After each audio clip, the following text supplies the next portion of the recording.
வணக்கம் மக்களே. திமுகவின் ரகசிய சர்வே. எடப்பாடிக்கு ஃபோன் போட்ட அமித்ஷா அவர்கள். பிரியனோட நேர்காணலை பற்றி இந்த வீடியோவில் பார்க்கலாம் வாங்க.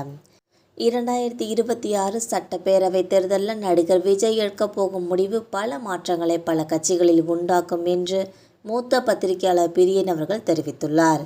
நடிகர் விஜய் செல்வாக்கு குறித்து திமுக நடத்திய சர்வே குறித்து மூத்த பத்திரிகையாளர் பிரியன் அவர்கள் யூடியூப் சேனல் ஒன்றுக்கு அளித்த பேட்டியில் தெரிவித்துள்ளதாவது: தி பிரிண்ட் தேர்தலில் வெளியாகியிருக்கும் கட்டுரையில் நடிகர் விஜய் குறித்து திமுக எடுத்த ரகசிய சர்வேயின் விவரங்கள் தற்போது வெளியாகி உள்ளன.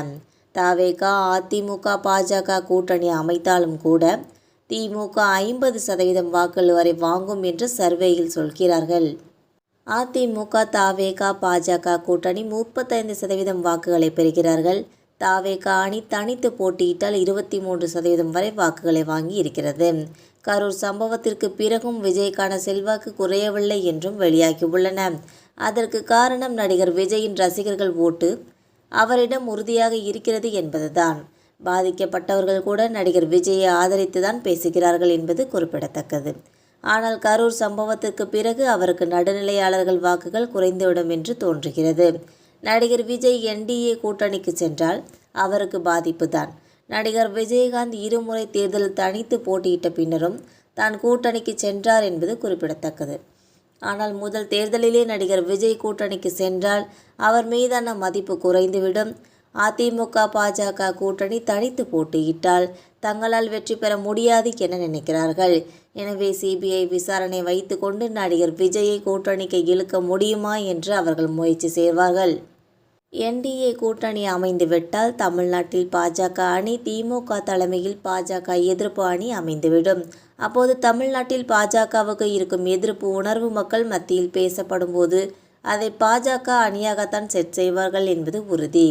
திமுக கூட்டணியில் உள்ள கட்சிகள் கருத்து வேறுபாட்டை மறந்து ஒற்றுமையாக பாஜகவை வீழ்த்த முயற்சிப்பார்கள். அதிமுக தனியாக எஸ்டிபிஐ கட்சியுடன் கூட்டணி வைத்த போதும் சிறுபான்மை வாக்குகளை பெற முடியவில்லை. ஆனால் தவேகவுடன் அதிமுக கூட்டணி அமைத்தால் சிறுபான்மை வாக்குகளை பாதி அளவுக்கு பெற்றுவிடும் என்பது குறிப்பிடத்தக்கது. எனவே எடப்பாடி எப்படியாவது தவேகாவை இழுத்து போட்டுவிட வேண்டும் என நினைக்கிறார். தற்போது பாஜகவுக்கு சந்தேகம் வந்துவிட்டது. சில நாட்களுக்கு முன்பு அமித்ஷா அவர்கள் எடப்பாடிக்கு போனில் பேசியுள்ளார். அப்போது நீங்கள் தவேகா கூட்டணிக்கு செல்ல எங்களை கட் செய்ய போகிறீர்களா? உங்களுக்கு இந்த மாதமே கால அவகாசம் தருகிறோம். எதுவாக இருந்தாலும் சொல்லிவிடுங்கள் என்று அமித்ஷா அவர்கள் சொன்னதாக தகவல்கள் வெளியாகி உள்ளன.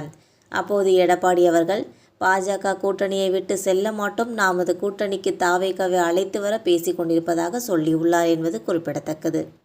தேர்தலை பொறுத்தவரை நடிகர் விஜய் எடுக்கிற முடிவு பல மாற்றங்களை பல கட்சிகளில் உண்டாக்கும் என்பது உறுதி. அவர் ஒரு தவிர்க்க முடியாத சக்தியாக இருக்கிறார் என்பதை மறுக்க முடியாதுன்னே சொல்லலாம். இவ்வாறு அவர் தெரிவிச்சிருக்காங்க என்பது குறிப்பிடத்தக்கது. இந்த வீடியோ உங்களுக்கு பிடிச்சிருந்தா மறக்காமல் சப்ஸ்கிரைப் பண்ணி பெல் ஐகானை கிளிக் பண்ணி வச்சுக்கோங்க. அப்போ தான் நம்ம போகிற டெய்லி வீடியோஸ் உடனுக்குடன் வந்து சேரும். தேங்க்யூ.